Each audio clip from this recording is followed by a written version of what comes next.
What's going on, guys? It's your boy TBG and we're back at it with another video. And in today's video, I'm going to be talking about a little article that I pulled up here on my laptop, and it's about the Giancarlo Stanton trade.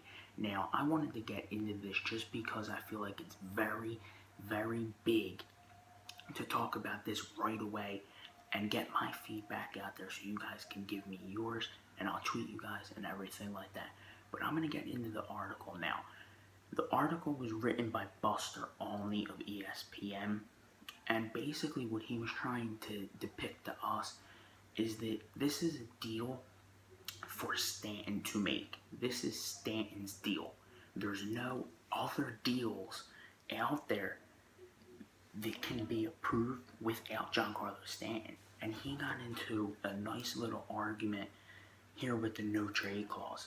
And in one of his paragraphs, he said it kind of, in my opinion, he was saying it kind of all comes down to that. And I agree with that 1,000%. Nobody gets the whole point of the no trade clause. The no trade clause basically means you can do whatever you want while you're on that team and they can keep you. This happened with Cole Hamels back when he was with the Phillies. And they tried to trade him to Houston, but he had a no trade clause. So he said, nope, I don't want to go there. So his list of teams were like the Dodgers and Texas. And he ended up going to Texas. But here, Houston won the World Series last year. I don't know. But Cole Hamels basically made that decision because he wanted to go to that team and he thought they had the best potential. And this is what's going to come with Stanton's decision too. He has to make close to $300 million over the next 10 years. So that's about $30 million a year. And they got late into the article. If he were to move from Florida to LA today, it would cost him $22 to $27 million in taxes over the 10 years. So he's basically taking a year's salary off to just move there. But getting back into the article, it was really clear that Olney thought he has a real big fit with each team, and I completely agree with that. Stanton is a guy that's going to hit close to or 50 home runs each year. He has that power. He has that Barry Bonds type of power, and nobody wants to use that phrase, but I will.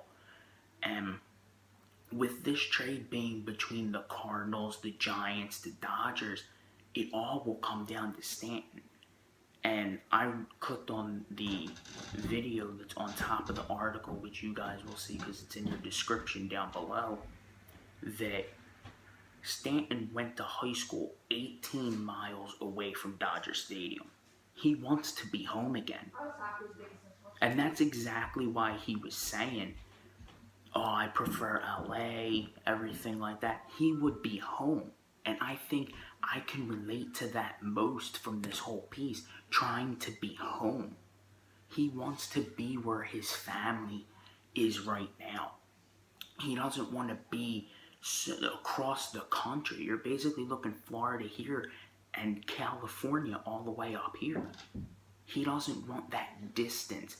He doesn't want to have to go all the way to them. He wants to be near them. I agree with a lot that Olney had to say, but I would really say that this has to come down to Giancarlo Stanton. He has to make the big decision. In the past 16 years, Stanton has the highest total of home runs in a year, 59, and that was this year. He's the reigning NL MVP. The most valuable player is now on the trade market. I don't know why more teams aren't interested in him. They said Boston is a potential spot for him, but he really wouldn't go there. They have their outfield. They have Betts, Benintendi. They really have Bradley in there too. They have their outfield, so he wouldn't fit there. His dream spot is LA, and I think LA is going to give them the move, and I think they're going to send D. Gordon, and Olney was getting into that a little bit as I watched SportsCenter day in and day out, and he was their lead reporter. on the case, so to speak, he was saying they have to throw in another player. They have to throw somebody in there. I think they're going to throw in D. Gordon and a little bit of a minor leaguer. That's fine. But when Stanton's open-minded to the deal to go to LA, he most likely is going to go to LA. And people are going to fail to realize that the whole entire way through this. He wants to go to LA, so he's going to trade bait everyone into giving him the most money. This is basically the contract that's going to end him. He's done after this because somebody's going to have to pay him 1 year and like $40 million. And nobody's going to want to do that besides LA because they have the cap room. So I would say what's going on, basically, to sum up the article, what's going on in the article, Olney's trying to tell you that you want to believe that Stanton's no trade clause is very important. And I agree with that 1,000%. He wants you all to believe that if Stanton doesn't waive that no trade clause, he will stay in Miami with the new ownership until he goes to LA. His no trade clause is probably the most valuable point made through that entire article. And I really agree with that, because the no trade clause in any sport is the most powerful weapon, because you get to choose on where you want to go. For more, comment down below, and I will see you guys in the next podcast. Peace.